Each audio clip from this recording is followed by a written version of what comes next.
This is a brand new Devo series and it's called Tell Them.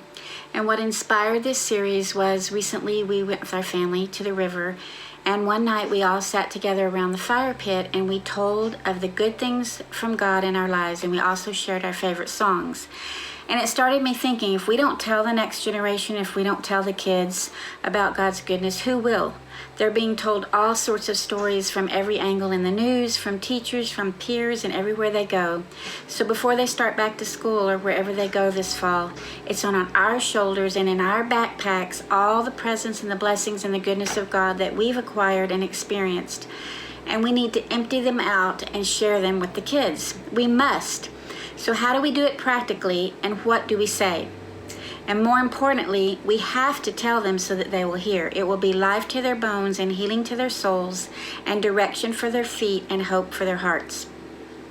So this first one is called It's Simple. In Genesis 49, Jacob calls his sons to gather around him so that he can tell them what will happen to you in days to come. That's the quote. He commends each son one by one, stating their strengths and how they are a blessing to him and encouragement for their lives to come. So we all have sons and daughters in our lives, whether we're a parent or an aunt or a friend or any kind of a relationship that we have with kids, whether they're biological or just someone we love dearly. And it's good to call them around to gather while we tell them how much we love them one by one.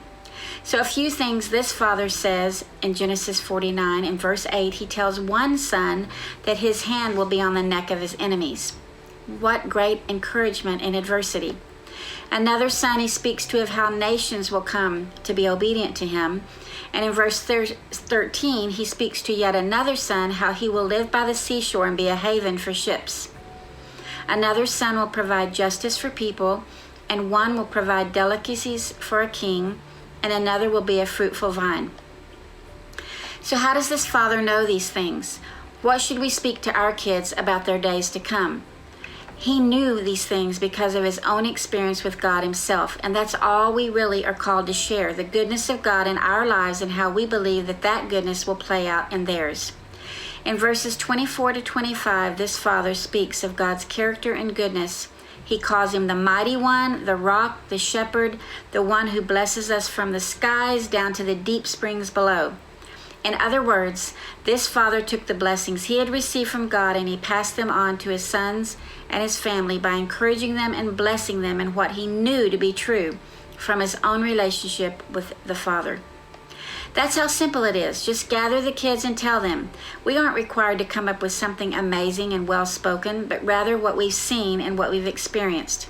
In verse 28, it says the father blessed the sons and gave them blessings appropriate to each one. Pray for the kids in your life and ask God to show you what you can say to them as the new school year approaches, or this fall or the next season, or when new jobs are awaiting or new children are arriving, of all the newness to come. Don't make up something. Just speak words of truth over their lives, that they'll be blessed by their Father always, and that they will be a blessing to others as they are blessed and give away their blessings. Their enemies will not win ever, because God is mightier than all. Point their eyes to the heavens and to what you've seen and what you know about God's goodness. And one practical way to do this is just maybe to spread a blanket under the night sky, provide tall glasses of lemonade, look up to the stars, and tell them it's that simple.